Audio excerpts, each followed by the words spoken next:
Bapak Ibu, Shalom, selamat malam. Doa dan sabda Shalom malam ini kita akan berdoa bersama sekaligus mendengarkan firman Tuhan dari kitab Imamat pasal 2 ayat 10 sampai 16. Sebelumnya mari kita bersatu dalam doa. Kami datang kepadamu ya Tuhan dalam rasa syukur dan terima kasih lewat doa dan sabda yang kami bawa pada malam hari ini di hadapan hadirat-Mu ya Tuhan. Tuhan menyertai kami dengan kuasa Roh-Mu yang kudus itu, agar kami boleh mengerti dan memahami kehendak firman-Mu, lalu kami mau melakukannya dalam kehidupan kami. Mari ya Tuhan, hadir lalu bersabdalah bagi kami. Amin. Imamat pasal 2 ayat 10 sampai 16, demikian firman Tuhan. Korban sajian selebihnya adalah bagian Harun dan anak-anaknya, yakni bagian maha kudus dari segala korban api-apian Tuhan. Suatu korban sajian yang kamu persembahkan kepada Tuhan janganlah diolah beragi, karena dari ragi atau dari madu tidak boleh kamu membakar sesuatu pun sebagai korban api-apian bagi Tuhan. Tetapi sebagai persembahan dari hasil pertama boleh kamu persembahkan kepada Tuhan. Hanya janganlah dibawa ke atas mezbah, tetapi menjadi bau yang menyenangkan. Dan tiap-tiap persembahan yang berupa korban sajian haruslah kau bubuhi garam. Janganlah kau lalaikan garam perjanjian Allahmu dari korban sajianmu. Beserta segala persembahanmu haruslah kau persembahkan garam. Jikalau engkau hendak mempersembahkan korban sajian dari hulu hasil kepada Tuhan, haruslah engkau mempersembahkan bulir gandum yang dipanggang di atas api, emping gandum baru sebagai korban sajian dari hulu hasil gandummu. Hendaklah kau bubuh minyak dan kau taruh kemenyan di atasnya. Itulah korban sajian. Haruslah imam membakar sebagai ingat-ingatannya sebagian dari emping gandumnya dan minyaknya, beserta seluruh kemenyaannya sebagai korban api-apian bagi Tuhan. Demikian pembacaan firman Tuhan. Korban sajian itu tema firman Tuhan kita pada malam hari ini. Nah, Bapak Ibu yang dikasihi Tuhan, ada dua unsur dalam korban sajian yang seharusnya direnungkan oleh orang Kristen. Yang pertama, sama seperti imam-imam Israel di dalam perjanjian lama, mereka sering tergantung dari umat. Demikian juga para pendeta dan pelayan gereja yang lainnya saat ini menerima upah yang sesuai dengan kondisi keuangan gereja dan jemaat setempat. Tiap imam yang melayani pada waktu itu mendapat bagiannya karena mereka tidak memperoleh warisan tanah. Paulus menegaskan hal ini dalam surat 1 Korintus 9 ayat 13-14 bahwa setiap pelayan harus mendapat upahnya. Nah, dalam situasi dan kondisi saat ini, orang berpikir dan orang bertanya, apakah memang ada yang dikerjakan sehingga para pelayan ini harus diupah? Ya, pekerjaan yang seperti apa yang diharapkan? Ketika bicara tentang pekerjaan, pelayanan, dan pekerjaan yang dikerjakan oleh para pelayan umumnya tidak kelihatan secara nyata. Atau ada yang kelihatan secara nyata, namun pergumulan dalam pelayanan yang dilakukan oleh para pelayan itu tidaklah mudah, Bapak Ibu. Untuk itu, apa yang Bapak Ibu persembahkan, yang jemaat persembahkan itulah yang terus membuat pelayanan bisa berjalan dan bisa menopang pelayanan di tengah-tengah kehidupan persekutuan kita. Saat ini kita percaya bahwa setiap berkat yang kita terima juga kita akan persembahkan untuk Tuhan. Hal kedua yang dilarang yaitu ragi dan madu. Nah, ini menarik Bapak Ibu. Ragi selalu berkonotasi jelek, fungsinya menghamirkan atau menghamirkan itu sama dengan kita bilang dia mengembangkan sesuatu. Ragi bisa mengembangkan roti atau adonan, dan entah itu apa alasannya sehingga itu menjadi negatif, dan juga madu. Tetapi yang positif adalah garam. Garam itu dikatakan garam perjanjian dengan Tuhan. Fungsi garam cukup banyak, dia mengawetkan dan dia memberi rasa dari rasa yang hambar menjadi sesuatu yang paling tidak hambar lagi, tapi dia memberi rasa yang bisa dinikmati. Nah, Bapak Ibu yang dikasihi oleh Tuhan kita Yesus Kristus, sebagai orang percaya,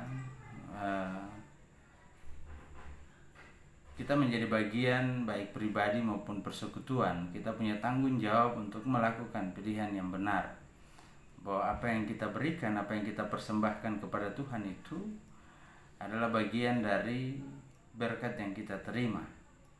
Tetapi selalu diingatkan bahwa tidak semua hal yang baik itu berguna, gitu kan, atau diperbolehkan. Sama seperti ketika Allah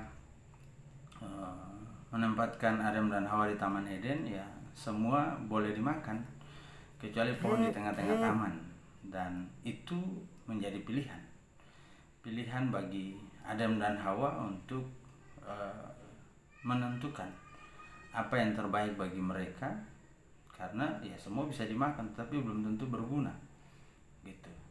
Semua yang benar itu belum tentu juga menjadi sesuatu yang membangun. Itu kata Paulus kepada jemaat di Korintus pada 1 Korintus 10 ayat 3. Jadi berhati-hati dalam melakukan perintah Tuhan dengan benar, hanya agar hasilnya berguna dan bermanfaat. Karena kita sering ketika bicara tentang persembahan, kita bicara tentang ukuran kita sendiri.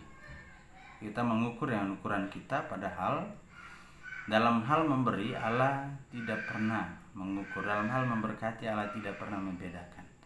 Jadi mari paling tidak kita tahu bagaimana cara memberi persembahan yang terbaik untuk hormat dan kemuliaan nama Tuhan, dan juga untuk menyatakan rasa syukur kita atas pemeliharaan Allah di tengah-tengah kehidupan kita dari waktu ke waktu. Tuhan memberkati kita. Amin.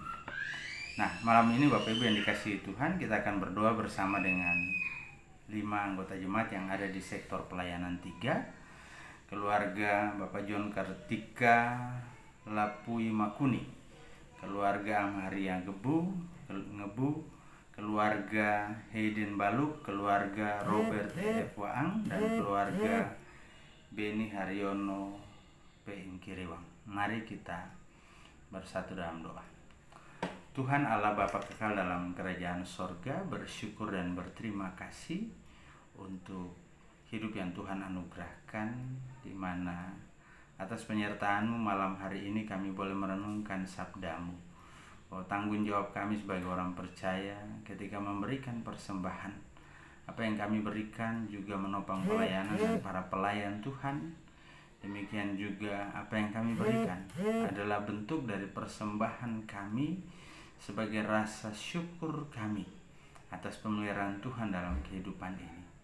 Tuhan tidak melihat besar kecilnya, tetapi Tuhan melihat bagaimana umat mau memberi dengan penuh sukacita, dengan penuh rasa syukur, dan diperuntukkan hanya untuk hormat dan kemuliaan nama Tuhan. Terima kasih Tuhan untuk kesetiaan jemaat-Mu yang sampai dengan saat ini terus memberi persembahan syukur, persembahan persepuluhan, dan persembahan yang diberikan itu benar-benar bermanfaat untuk menopang pelayanan dan kesaksian di tengah-tengah jemaat-Mu, untuk menghidupkan para pelayan-Mu, para pekerja-Mu ya Tuhan yang ada di tengah-tengah gereja-Mu dan jemaat-Mu. Terima kasih Tuhan. Dan malam hari ini kami mau berdoa secara khusus membawa 5 keluarga yang ada di sektor pelayanan 3. Keluarga Bapak John Kartika Lapui Makuni, keluarga Bapak Ama Hariang Gebu, keluarga Hayden Baluk, keluarga Bapak Robert F. Waang, keluarga Bapak Beni Haryono P. Ingkiriwang ya Tuhan. Bapa, Engkau kenal keluarga-keluarga ini dalam keberadaan mereka, dalam pekerjaan mereka, dalam pergumulan mereka, bahkan dalam seluruh aktivitas langkah kehidupan mereka. Hamba ingin menyerahkan seluruh kehidupan keluarga-keluarga ini secara khusus baik dalam tanggung jawab sebagai suami, sebagai istri, dalam membesarkan anak-anak kekasih. Berkati juga pertumbuhan anak-anak kekasih, beri kekuatan dan kesehatan bagi seluruh anggota keluarga ini, dan biarlah kasih Tuhan juga akan terus menyertai kehidupan mereka. Demikian juga ya Tuhan yang seluruh kehidupan jemaat Tuhan yang ada di GPIB, Shalom, dan pasar ini. Kami sampai hari ini boleh mengucap syukur dan terima kasih kalau Tuhan begitu luar biasa memelihara kami. Sekalipun mungkin saat ini ada banyak jemaat yang masih bergumul atau yang terus bergumul, dan pergumulan itu serasa semakin berat ya Tuhan, beban yang harus dipikul di tengah-tengah ketiadaan penghasilan, di tengah-tengah berkurangnya penghasilan, lalu ditambah dengan beban tanggung jawab kehidupan yang harus ditanggung dalam kehidupan keluarga maupun dalam tanggung jawab yang lain ya Tuhan. Tentunya ini tidak mudah ya Tuhan, tetapi kami berusaha untuk terus percaya bahwa Tuhan akan selalu hadir dan memberi yang terbaik. Baik, kami berdoa bagi setiap pimpinan tempat-tempat kami bekerja, para pemilik usaha di mana kami menjadi bagian di dalamnya. Tuhan berkati mereka agar mereka juga diberikan hikmat dan kebijaksanaan, dilimpahkan berkat, diberikan jalan keluar dalam mengelola usaha mereka, sehingga mereka boleh kembali menghidupi roda ekonomi di tengah-tengah kesulitan yang berlangsung sampai dengan saat ini ya Tuhan, yang kami tidak tahu kapan waktunya berakhir, tapi kami percaya bahwa ada waktu Tuhan.